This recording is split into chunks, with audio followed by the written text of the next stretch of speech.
So in this example here, they're asking us to find the sum. They're giving us the sum formula, but this is a special formula for this particular series. Again, they're not giving us the series. They're not telling us the A, the R, or any other way to find it. And they do want us to find the first 4 terms. So this is similar to what we did in a rhythmic series. So we use the formula that Tn is equal to the sum of all the terms minus the sum of one less of that, right? So we did quite a few questions like this in a rhythmic series. How are we going to find the first 4 terms in a geometric series? Exactly the same way, okay? So what is T1? T1 is going to be S1 minus S1 minus 0 is 0, so that doesn't make sense. So T1 is just equal to S1.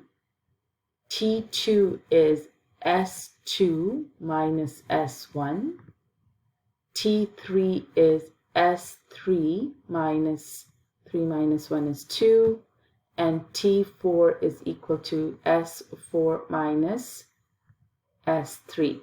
Honestly, if you find the first 2 terms, you should be able to find your R, and you can find the rest of the term that way as well, okay? So first of all, let's find our S1. So S1 would be 5, 3 to the power of n is 1 now, minus 1. So what does that give us? That gives us 10. Okay. S2 will be 5, 3 to the power of 2, that's 9, minus 1, which is 8. 8 times 5 is 40.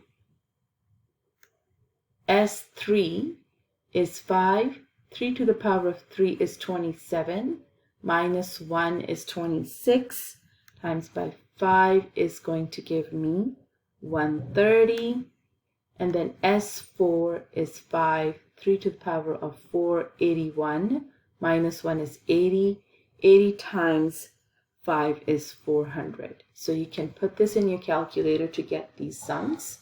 And once we know S1, S2, S3, and S4, we can come back and find our terms.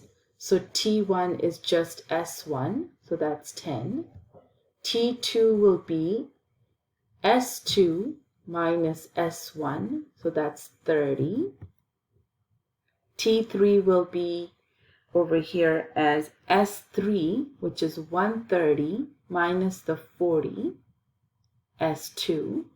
So that gives me 90. And then T4 will be S4 minus S3, which is 270. So like I said before, do I need to do this all the way through for every term? Not really, but that's one way of doing it. I could have just found my T1 and T2.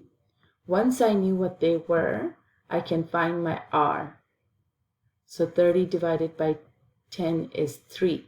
You could really just see that it's 10 times 3 is 30, 30 times 3 is 90, 90 times 3 is 270. So we can find almost everything about this series. Now, if a question gives us something like this, which is find T9, now we don't have the base for the beginning one, so to find T9, you do have to use the formula S9 minus S8. So you would find your S9 first. That would be a big number. Okay, so that actually is 98410. You will need to find S8. And that is 32800, and that means T9 is going to be S9 minus S8. And that's the beauty of this way. We're not dependent on having to find R or find previous terms. We can find them just by using this formula.